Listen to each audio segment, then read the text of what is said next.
Senior assistant Ravikumar పరకామణిలో డబ్బులు చోరీ చేస్తూ సతీష్ కుమార్కి పట్టుబడ్డ సంగతి తెలిసిందే. ఆ కేసు విచారణ జరుగుతూ ఉంది. సిట్ దర్యాప్తు చేస్తూ ఉంది. సతీష్ కుమార్ సాక్ష్యాలు చెప్పాడు. ఆయన చెప్పిన సాక్ష్యాలను బట్టి పెద్ద తలకాయలు ఆ చోరీ కేసు వెనకాల ఉన్నాయని చెప్పి స్పష్టమైంది. ఆ కేసులో బొమ్మన కరుణాకర్ రెడ్డి, వైవి సుబ్బారెడ్డి, జగన్మోహన్ రెడ్డి దాకా అందరి పాత్ర ఉండవచ్చు అన్న వార్తలు కూడా వినపడతా ఉన్నాయి. ఈ సందర్భంగా సతీష్ కుమార్ హత్యకు గురయ్యాడు. ఆయన్ని చంపి గుంతకల్లు డివిజన్లో రైలు పట్టాల మీద పడేసి సాక్ష్యం లేకుండా ప్రయత్నం చేస్తున్నారన్న వార్తలు వినపడతా ఉన్నాయి. ఆ పరకామణి కేసులో కీలక సాక్షి, కీలక వాంగ్మూలం ఇచ్చిన వ్యక్తి చనిపోవడంతో అలజడి మొదలైంది. సతీష్ కుమార్ హత్య, ఆత్మహత్య తెలుసుకునే ప్రయత్నం చేద్దాం. విశ్లేషించడానికి మనతో కూడా ఉన్నారు సోషల్ యాక్టివిస్ట్ శ్రీల గారు. వారిని అడిగి మరిన్ని విశేషాలు తీసుకుందాం. నమస్తే శ్రీల. ఏఎస్విఓ సతీష్ కుమార్ పరకామణి కేసులో కీలక సాక్షి, పట్టుకుంది కూడా ఆయనే. చాలా విషయాలు బయటపెట్టాడు ఆయన. ఈ క్రమంలోనే వైవి సుబ్బారెడ్డి, కరుణాకర్ రెడ్డి వాళ్ళ పేర్లన్నీ బయటకు వస్తూ ఉన్నాయి. వాళ్ళని కూడా విచారణ చేసే అవకాశం ఉంది, పిలుస్తున్నారన్న వార్తలు కూడా తెలుస్తున్నాయి. ఈ సమయంలో కీలక సాక్షి సతీష్ కుమార్ చనిపోవడాన్ని ఎలా చూస్తారు? అది ఆత్మహత్య అంటారా, లేదా చంపేసి సాక్ష్యాన్ని తొలగించుకున్నారంటారా? ఇక్కడ పరకామణి కేసు చూస్తూ ఉంటే మొన్నటి వరకు అనుకున్నాం, సరే ఈ విధంగా దొంగతనం చేశారు, వాళ్ళు కలిసి ఏదో చెట్టు కింద పంచాయతీలా చేసి దొంగలు ఊళ్ళు పంచుకున్నట్లుగా అంతటితోటి క్లోజ్ చేశారు. ఇవన్నీ కూడా చాలా రకాలుగా బయటకు వచ్చినాయి. అవన్నీ కూడా వింటూ ఉన్నాం. కానీ ఇప్పుడు ఎవరైతే కీలకంగా ఇతను కేసు నమోదు చేయటం కానివ్వండి రవికుమార్ మీద, అదేవిధంగా ఇతన్ని మొన్న ప్రశ్నించడం, అదేవిధంగా ఇతను కీలకం దీనిలో ఉన్నాడు. ఏదైతే ఇంతవరకు రవికుమార్ మీద ఏ ఆరోపణలు ఉన్నాయో అవన్నీ కూడా ఇతనే స్వయంగా పోలీసుల ముందు చూడటం మనం చూసాం. కానీ ఈ రోజున సతీష్ కుమార్ అనే వ్యక్తి మరి చంపివేయబడి రైలు పట్టాల మీద పడేసున్నాడు అనేది మనం చూస్తున్నాం. కానీ చంపి వేయబడ్డా, ఎవరన్నా అంటే తనకు తాను చేసుకున్నాడంటే తనకు అవసరం ఏంటి అనేది ఫస్ట్ క్వశ్చన్.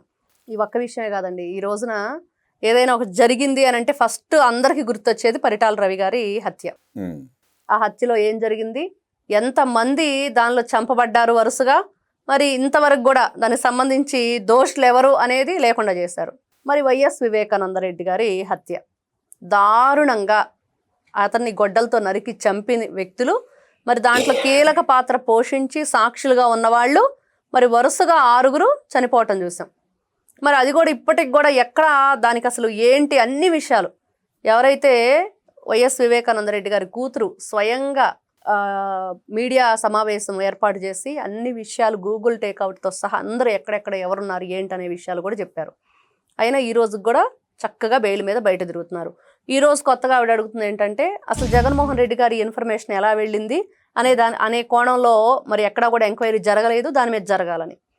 మరి ఈ విషయం ఈ రోజున వింటూ ఉంటే అదే లైను ఇక్కడ జరిగిందా అనేది అనుమానాలు వస్తున్నాయి. ప్రతి ఒక్కరికి అదే అనుమానం ఈ రోజున. ఎందుకంటే పరకామణి విషయం చిన్న విషయం కాదు. అక్కడ చాలామంది ఇన్వాల్వ్ అయి ఉన్నారు. జడ్జిలు ఉన్నారు, పోలీస్ ఆఫీసర్లు ఉన్నారు, అక్కడ పనిచేసిన వ్యక్తులు ఉన్నారు. ఈ లెక్కింపు చేసిన ఎవరైతే రవికుమార్ అనే వ్యక్తి ఉన్నాడో అతను మళ్ళీ ఈ రోజున నిన్న మెమో దాఖలు చేశాడు. ఏమని, నన్ను గవర్నమెంట్ దాంట్లో నేను పనిచేసే వ్యక్తిని కాదు, నేను ప్రైవేట్ సెక్టార్లో చేస్తున్నాను, దీంట్లో నా మీద కేసు ఎట్లా నమోదు చేస్తారని. అది దొంగతనం చేసినప్పుడు ఆడు ఎక్కడ పని చేస్తే ఉంది, ఎక్కడ పని చేస్తే దొంగ వచ్చావు కదా, ఇక్కడ వర్క్ చేయడానికి ఎందుకు వచ్చావు? మరి అక్కడ పని చేసేవాడివి, వర్క్ రాకుండా ఉండాలి. ప్రైవేట్ ఎంప్లాయ్ అయినా గవర్నమెంట్ ఎంప్లాయ్ అయినా ఎవడైనా సరే దొంగే. దొంగతనం చేసినప్పుడు దొంగని చూస్తారు. నేను ప్రైవేట్ ఎంప్లాయ్ నాకేం సంబంధం అంటే ఆడంటే అట్ట కుదురుద్ది.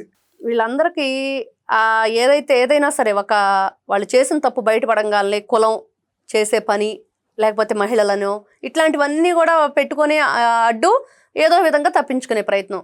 నిజంగా సతీష్ కుమార్ గారి హత్య ఏదైతే ఉందో అది మాత్రం హత్య, ఆత్మహత్య అనేది పక్కన పెడితే ఆయన మరణం అనేది ఈ రోజున మిస్టరీగా ఉండబోతుందా?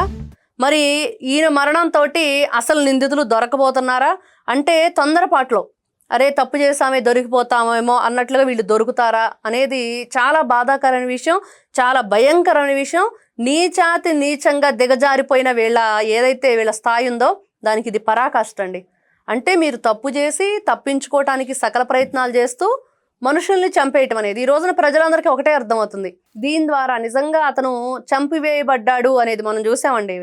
వివేకానంద రెడ్డి గారిది హత్యని ఫస్ట్ ఎవరం కూడా నిర్ధారించలేదు. జగన్మోహన్ రెడ్డి గారు సునీత రెడ్డి గారిని పక్కన పెట్టుకొని మీడియా పాయింట్ పెట్టేసి చెప్పాడు ఏమని, నారాసుర రక్త చరిత్ర అని. ఎవ్వరికి అర్థం కాని పరిస్థితి. ఎందుకు ఆ విధంగా జరిగిందో కూడా తెలియదు, ఏం జరిగిందో తెలియదు. మిస్టరీలాగా నడిచింది. ఆ సునీత రెడ్డి గారే జగన్మోహన్ రెడ్డి గారి పక్కన ఈ మాటలు అన్నప్పుడు ఉన్న ఆవిడే ఈ రోజున బయటకు వచ్చి ఇదిగో మా అన్నలు చంపేశారు, ఈ రోజున అవినాష్ రెడ్డిని లోపలేయండి, ఆయనకి బెయిల్ వద్దు, రద్దు చేయండి అని చెప్పి కోరుకునే పరిస్థితి. అవినాష్ రెడ్డిని బెయిల్ రద్దు చేసి లోపలేయండి అంటా ఉంది. ఇంకో పక్కనేమో మా అన్న జగన్మోహన్ రెడ్డి, మా వదిన భారతిరెడ్డికి కూడా ప్రమేయం ఉంది, వాళ్ళని విచారించడానికి కూడా కోరుతుంది ఆవిడ. కోరుతుంది, అవును.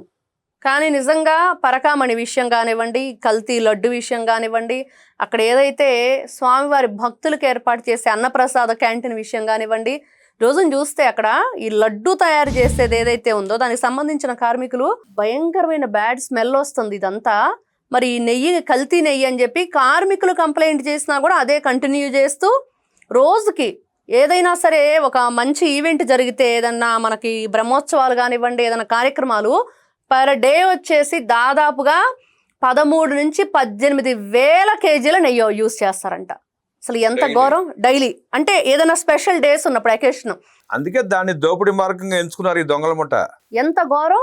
మరి ఆ మహానుభావుడు జగన్మోహన్ రెడ్డి వచ్చేమో ఆవు తినే ఫుడ్ బాగాలేదని చెప్తాడు. అంటే అప్పుడు మీరు ఫుడ్ కూడా సరిగ్గా పెట్టలేదు అనమాట. కొంతమంది వైసీపీ సన్నాసులు ఎదవలు అంటున్నారు, ముందు కల్తీనే అన్నారు, ఇప్పుడు కెమికల్స్ అంటున్నారు, మీరే 2 రకాలుగా మాట్లాడతారేంటని. ఏది ఏమైనా అక్కడ కల్తీ జరిగింది. కెమికల్స్ అంటే ఇప్పుడు వాళ్ళు తెలుసుకోవాల్సింది ఏంటంటే, కల్తీ అన్నారు అన్నదంటే దాంట్లో ఏదో జరిగితేనే కల్తీ అయింది. అది ఈ రోజున నెయ్యి కొంటున్నామండి, దాంట్లో డాల్డా కలిసింది, అప్పుడు కల్తీనా కాదా? అది ఏ పామాయిలో కలిపాడు, కల్తీనా కాదా? అది కల్తీనే. ఇప్పుడు ఒక డైరీ 3 సంవత్సరాలుగా పాలు పెరుగు ఉత్పత్తి చేస్తూ దానికి సంబంధించిన ఆ ఏదైతే ప్రొసీజర్ ఉందో అది తయారు చేసేటానికి అనుమతి ఉంటేనే వాళ్ళకి నెయ్యికి సంబంధించిన ఏదైతే ఈ టెండర్ ఉందో ఇవ్వాలని చెప్పినప్పుడు వీళ్ళు 3 సంవత్సరాల నుంచి సంవత్సరానికి ఎందుకు తగ్గించాడు?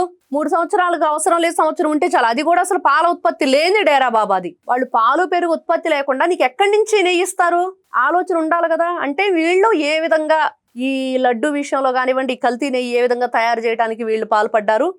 ఒకవైపు వీళ్ళు 2 విధాలుగా అక్కడండి లడ్డు తయారు చేయించారు, తయారు చేయించిన అది నిలవండకపోవటం, అది వేస్ట్ అయిపోతుంది కదా, అది కూడా నష్టమే. చేసింది వీళ్ళు ఎంత దోపిడీ చేశారంటే ఈ రోజున పరకామణి విషయంలో ఇంత ఘోరంగా, అంటే మనిషినే లేకుండా చేసేంత పరిస్థితి.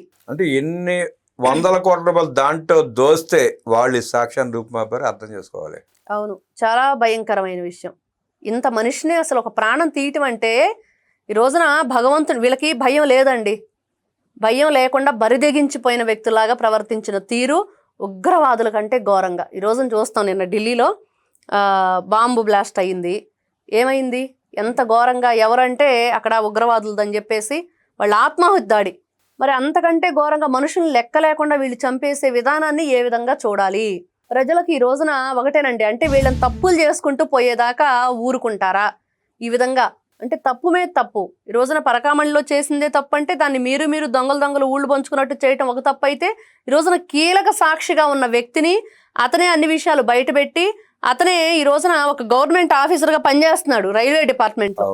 మరి అట్లాంటి వ్యక్తిని ఈ రోజున అదే రైలు పట్టాల మీద పడేశారు అని అంటే ఏ విధంగా చూడాలి? అంటే ఇక్కడ ఎందుకు ఆయన చంపివేయబడ్డాడనే అనుమానాలు, అంటే ఎందుకు చనిపోకూడదనంటే ఇక్కడ ముద్దాయిగా ఉన్న వ్యక్తి ఎందుకు చనిపోతాడు?